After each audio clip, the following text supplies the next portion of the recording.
প্রিয় শিক্ষার্থী বন্ধুরা, ক্লাস 10 দশম শ্রেণীর প্রথম পর্যায়ক্রমিক মূল্যায়ন অর্থাৎ ফার্স্ট ইউনিট টেস্টের এই দোরগোড়ায় দাঁড়িয়ে তোমাদের জন্য নিয়ে চলে এলাম বাংলা বিষয়ে একটি চূড়ান্ত গুরুত্বপূর্ণ নমুনা প্রশ্নপত্র ও সাথে তার উত্তর। এই নমুনা প্রশ্নপত্রে থাকা প্রতিটা প্রশ্ন পরীক্ষার জন্য ভীষণ গুরুত্বপূর্ণ, পরীক্ষাতে আসার মতো প্রশ্ন। কাজেই তোমরা যারা বাংলা পরীক্ষাতে ভালো রেজাল্ট করতে চাইছো, অবশ্যই এই প্রশ্নপত্রে থাকা ছোট বড় প্রতিটা প্রশ্ন খুব ভালো করে পড়ে রাখো। এখান থেকে সমস্ত প্রশ্নই তোমাদের পরীক্ষাতে কমন আসতে চলেছে। সো প্রশ্নপত্রটিকে একদম প্রথম থেকে আমরা দেখে নেব উত্তর সহ। প্রশ্নপত্রের শুরুতে রয়েছে একের দাগ, বলা হচ্ছে সঠিক উত্তরটি বেছে নিয়ে লেখো। এখানে 7টি এমসিকিউ টাইপ প্রশ্নের উত্তর লিখতে হবে। প্রতিটি প্রশ্নের মান 1 নম্বর করে, টোটাল 7 নম্বর রয়েছে। উত্তর সহ প্রতিটা প্রশ্ন দেখে নাও। প্রথম প্রশ্ন, তপনের মেসোমশাই কোন পত্রিকার সম্পাদককে চিনতেন? উত্তর হবে এখানে থাকা অপশান গ, সন্ধ্যাতারা। এরপর দ্বিতীয় প্রশ্ন, ছোট মাসি তপনের থেকে কত বছরের বড়? উত্তর হবে বছর 8 নেক্সট 1.3-এর প্রশ্ন, যেখানে ছিল শহর সেখানে ছড়িয়ে রইল, কি ছড়িয়ে রইল?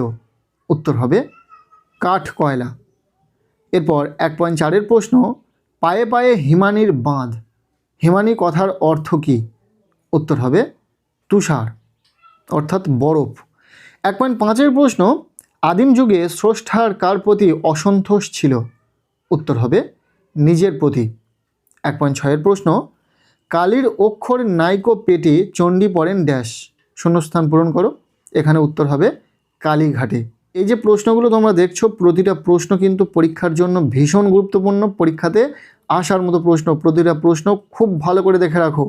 আর তোমাদের বোঝার সুবিধার্থে আমরা উত্তরগুলো ডিফারেন্ট কালারে চিহ্নিত করেছি, যাতে তোমাদের বুঝতে কোনো রকম সমস্যা না হয়। এরপর 1.7-এর প্রশ্ন, চীনারা চিরকালই লেখার জন্য ব্যবহার করে আসছে। উত্তর হবে তুলি। এরপর রয়েছে প্রশ্নপত্রের 2-এর দাগ, বলা হচ্ছে কম বেশি 20টি শব্দে নিচের প্রশ্নগুলির উত্তর দাও। এখানে রয়েছে এসএকিউ টাইপ প্রশ্ন, 11টি প্রশ্নের উত্তর লিখতে হবে। প্রতিটি প্রশ্নের মান 1 নম্বর করে, টোটাল 11 নম্বর রয়েছে। প্রথম প্রশ্ন, তপনের গল্প পড়ে ছোট মাসি কি বলেছিল? উত্তর হবে তপনের গল্প পড়ে ছোট মাসি তপনের পিঠ চাপড়িয়ে প্রশংসার সুরে বলে তপনের গল্প ভালো হয়েছে, এবং একই সঙ্গে প্রশ্ন করে সে অন্য কোনো গল্প থেকে নকল করেছে কিনা। ইম্পর্টেন্ট প্রশ্ন। এরপর দ্বিতীয় প্রশ্ন, আজ যেন তার জীবনের সবচেয়ে দুঃখের দিন, বক্তার কোন দিনটি সবচেয়ে দুঃখের? বড় প্রশ্ন হিসাবে এই প্রশ্নটি 2026 সালের পরীক্ষাতে এসে গেছে। তোমরা এই এসএকিউ টাইপ প্রশ্ন হিসাবে তোমরা দেখে রাখো এই প্রশ্নটি। প্রশ্নটির উত্তর হবে জ্ঞানচক্ষু গল্প থেকে গৃহীত উদ্ধৃতাংশের বক্তা তপনের মনে হয়েছিল যেদিন তার ছোটো মাসি সন্ধ্যাতারা পত্রিকার প্রকাশিত করার লেখা গল্প নিয়ে তাদের বাড়িতে এসেছিল, সেই দিনটি ছিল তার জীবনের সবচেয়ে দুঃখের দিন। এরপর 2.3-এর প্রশ্ন, তপন মামার বাড়িতে কেন এসেছিল? উত্তর হবে গ্রীষ্মের ছুটির অবকাশে ছোটো মাসির বিয়ের উপলক্ষে তপন মামা বাড়িতে এসেছে। এরপর 2.4-এর প্রশ্ন, একটু কারেকশান করে দিলে ছাপাতে দেওয়া চলে, কে কি ছাপানোর কথা বলেছেন?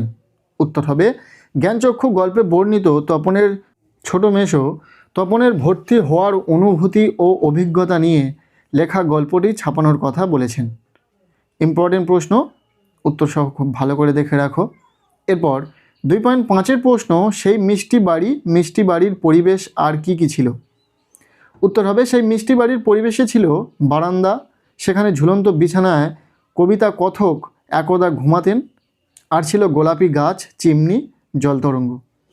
এরপর 2.6-এর প্রশ্ন, এলো ওরা লোহার হাতকড়ি নিয়ে, ওরা কারা? উত্তর হবে লোহার হাতকড়ি নিয়ে আফ্রিকায় এসেছিল সাম্রাজ্যবাদী সেই মানুষ ধরার দল, যারা নেকড়ের চেয়েও হিংস্র। এই এসএকিউ টাইপ প্রশ্নগুলি ভীষণ ইম্পর্টেন্ট, খুব ভালো করে দেখে রাখো। প্রাবন্ধিক শ্রীপান্থের আসল নাম কি? উত্তর হবে প্রাবন্ধিক শ্রীপান্থের আসল নাম হলো নিখিল সরকার। এরপর 2.8-এর প্রশ্ন, লর্ড কার্জন বাঙালি সাংবাদিকদের ইংরাজি দেখে তাদের কি বলতেন? উত্তর হবে লর্ড কার্জন বাঙালি সাংবাদিকদের ইংরাজি দেখে তাদের বলতেন বাবু কুইল ডাইভার্স। এরপর 2.9-এর প্রশ্ন, এই নেশা পেয়েছি আমি শরৎদার কাছ থেকে, কোন নেশার কথা বলা হয়েছে? উত্তর হবে বিখ্যাত লেখক শৈলজানন্দের ফাউন্টেন পেন সংগ্রহের নেশাকে উদ্ধৃত অংশে নির্দেশ করা হয়েছে।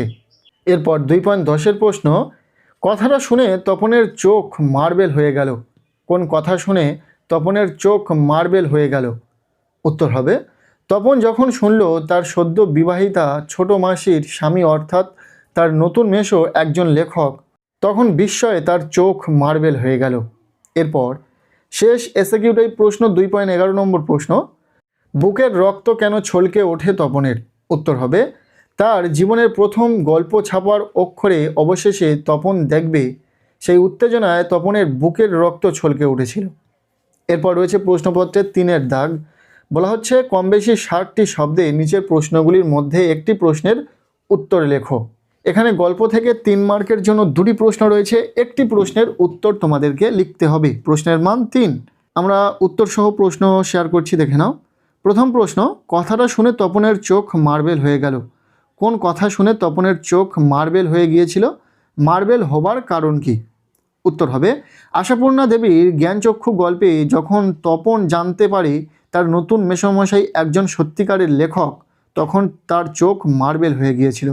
এবার মার্বেল হবার কারণ কি? তপনের ধারণা ছিল লেখকরা সাধারণত মানুষ নয়, বরং অন্য কোনো জগতের লোক। কিন্তু মেসোমশাইকে সাধারণ মানুষের মতো খাওয়া দাওয়া ও আচার আচরণ করতে দেখে তার বিস্ময় জাগে। একজন লেখককে এত কাছ থেকে রক্ত মাংসের মানুষ হিসাবে দেখার উত্তেজনায় তার চোখ মার্বেল বা বিস্ফোরিত হয়ে গিয়েছিল। এরপর দ্বিতীয় যে প্রশ্নটি রয়েছে, ক্রমশ ও কথাটাও ছড়িয়ে পড়ে। কোন কথাটা? কথাটা ছড়িয়ে পড়ার ফলে কি হয়েছিল?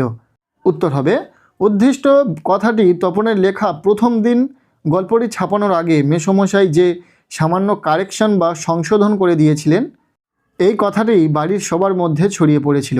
ছড়িয়ে পড়ার ফল কৃতিত্ব হারানো। গল্পের সব কৃতিত্ব তপনের বদলে মেসোমশাইয়ের ঝুলিতে চলে যায়। বাড়ির সবাই বলতে থাকে মেসোমশাই না থাকলে তপনের গল্প কোনোদিনও ছাপা হতো না। আর মানসিক কষ্ট, নিজের সৃষ্টি নিয়ে গর্ব করার বদলে তপন লজ্জিত ও অপমানিত বোধ করে। লেখক হিসাবে তার আনন্দ ম্লান হয়ে যায়।